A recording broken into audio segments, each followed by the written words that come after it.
Hello everyone, welcome to week 6 of our IC course. So this week, rather than the video of my face like I did the last couple of weeks, I'm going to narrate this PowerPoint for you to describe some tips and tricks for designing effective lesson plans. So I have one advantage over some other IC instructors. That is that my wife is the EMS Initial Education Coordinator for the state of Michigan. So that means when you are applying to be an initial education site or are applying for continuing education credits, my wife is typically the person who will approve that. And as such, I get some insider information into exactly what the state of Michigan is looking for when they evaluate your lesson plans. And that's what I want to share with you today. So much of the material that I'll be covering in the next few slides comes directly from a presentation that she and her colleagues gave to a group of ICs across the state, and so it should be useful information. Let's get started. So I sometimes think that lesson plans are to ICs what report writing is to providers. But believe it or not, there's value in creating well-written lesson plans just as much as there is value in writing a thorough run report. Are any of you Alice in Wonderland fans? While reviewing material for this presentation, I stumbled upon the Lewis Carroll quote, "If you don't know where you are going, any road will get you there." And think about that for a minute. Without a sense of direction or knowledge of where you are going, there's really no point in traveling at all. You have no clear goal or objective in mind. That quote also carries great truth relating to education. You won't know which roads to take or if you have arrived until you first know where you are headed.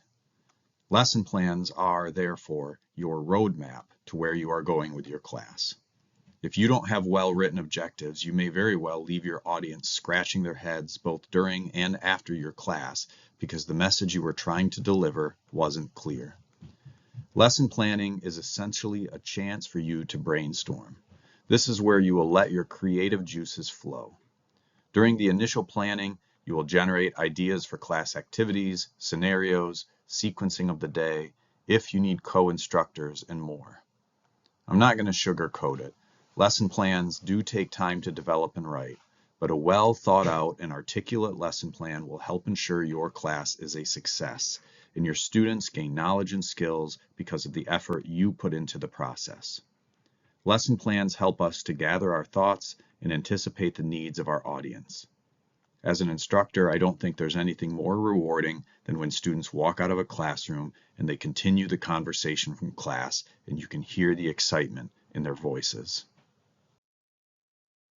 Almost any article you will read about lesson plans will inevitably tell you that a well-written lesson plan will help keep you organized and on track.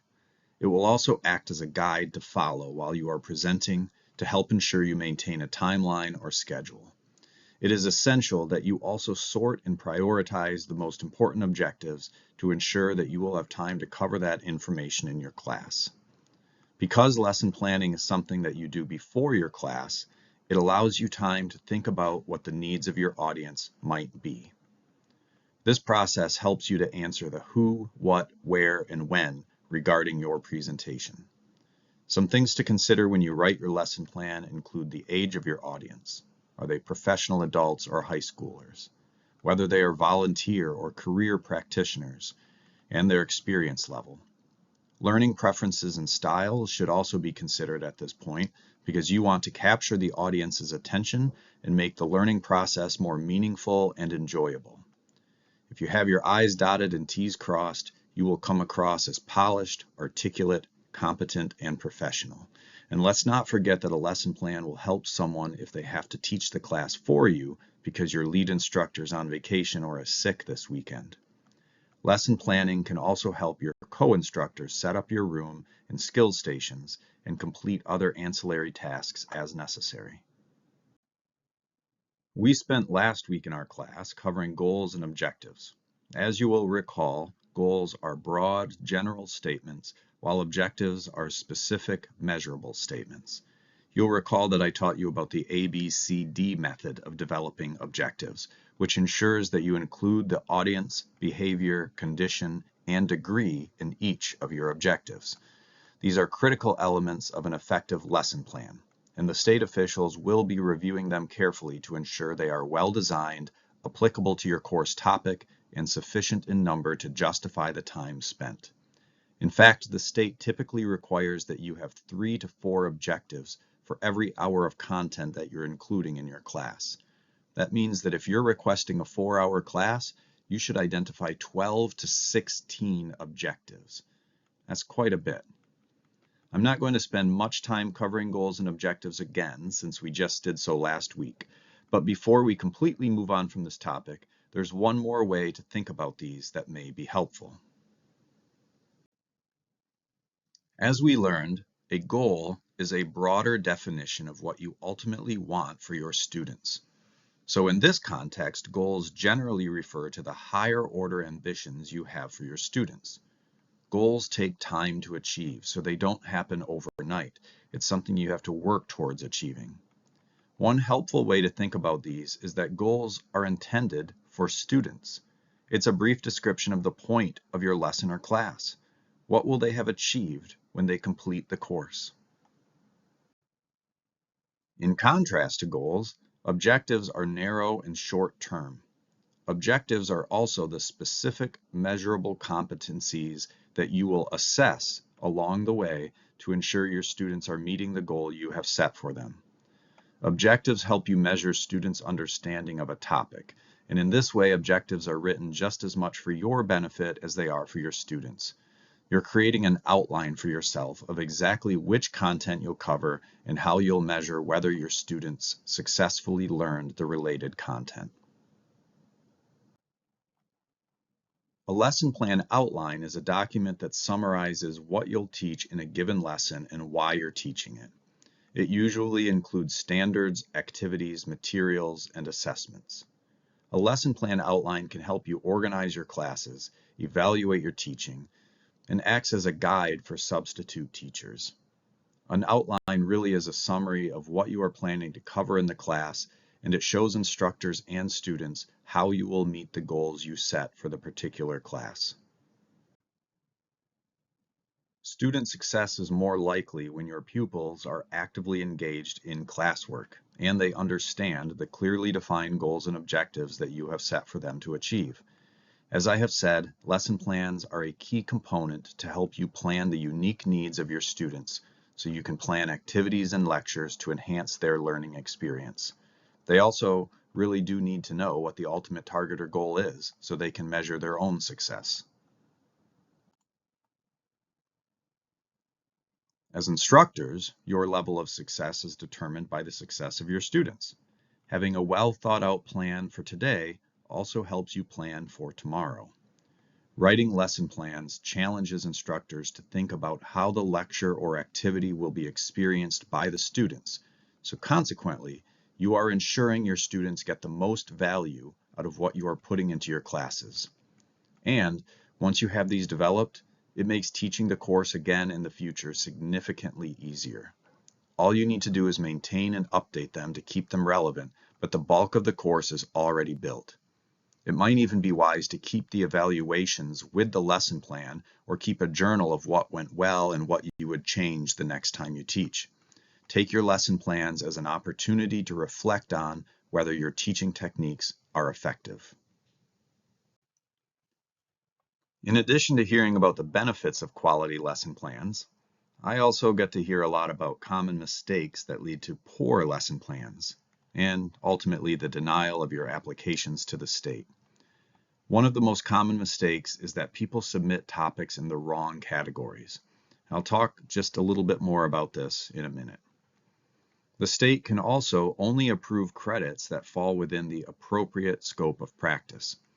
For example, EMRs, EMTs, and AEMTs cannot receive credits for advanced airway classes that are all about endotracheal intubation, which is beyond their scope of practice.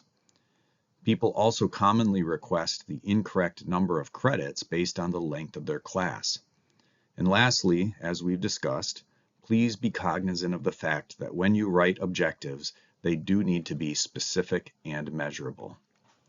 Lastly, please don't forget that you still must submit your application at least 30 days before the class start date. And if you don't hear from the state office within 5 days, give them a call. There have been several instances where people have forgotten to hit the finalize or submit button and therefore did not fully complete their application. If you are applying for a credit and a subject matter expert will be teaching it, even if it is a doctor, the state does need their CV along with copies of their licenses. This is especially true for people who are applying for credits for conferences, like 1 or 2 day symposiums.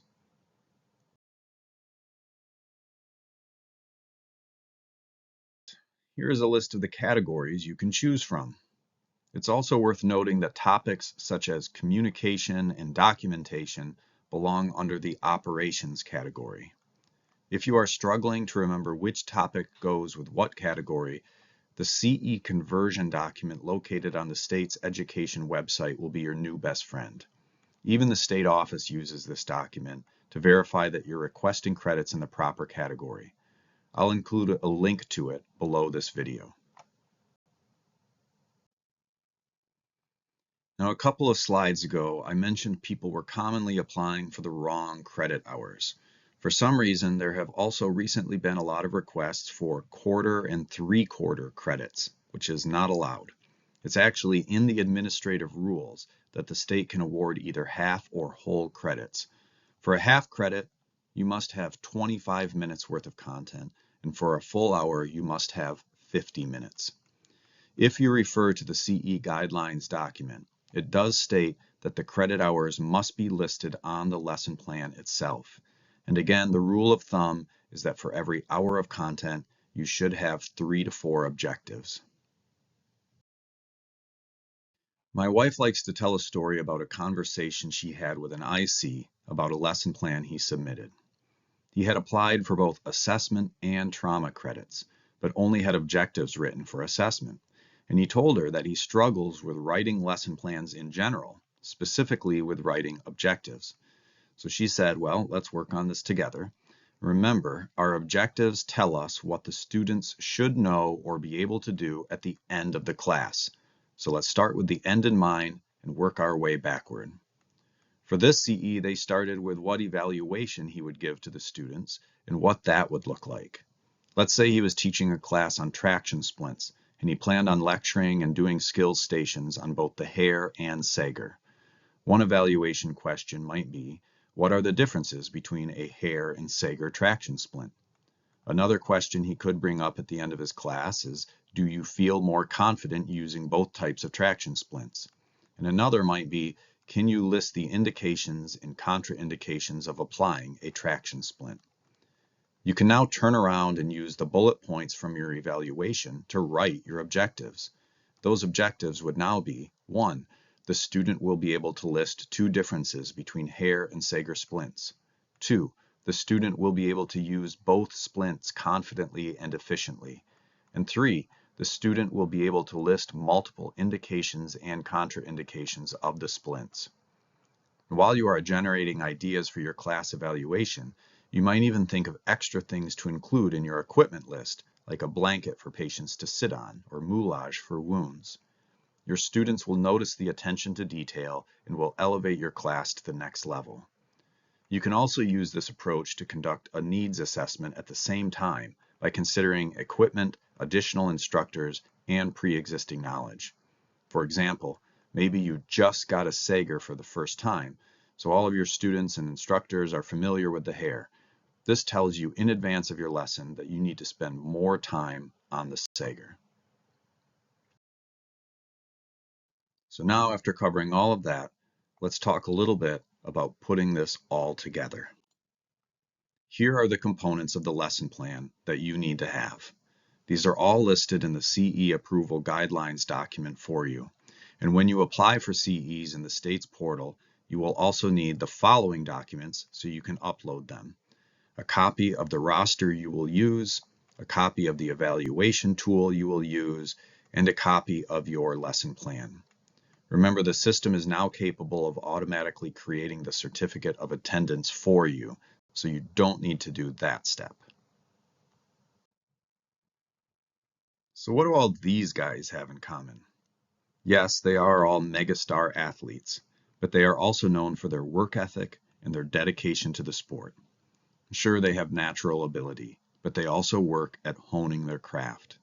We all have things that we are naturally good at and some skills that we struggle with. The more you practice, the easier a skill becomes. And the same is true for writing lesson plans.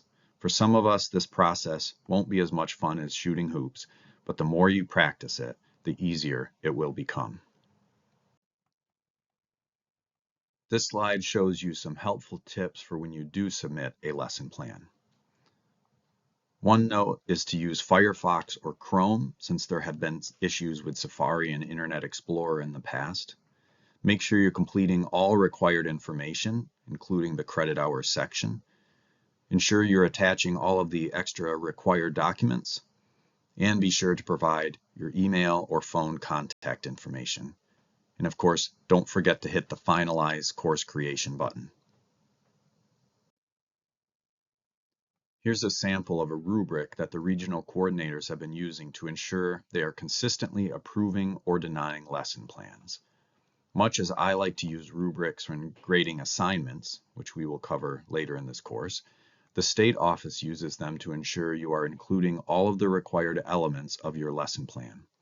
Just as with my assignments, make sure you review the rubric in advance to ensure you have included everything in your lesson plan that you need to in order to have it approved. And lastly, here are a few other resources that you might find helpful when designing your lesson plans. For ease of access, I will paste these into our class below this video. Thank you all for taking the time to watch and listen to this. When you're ready, click the next button below to move forward with this week's module.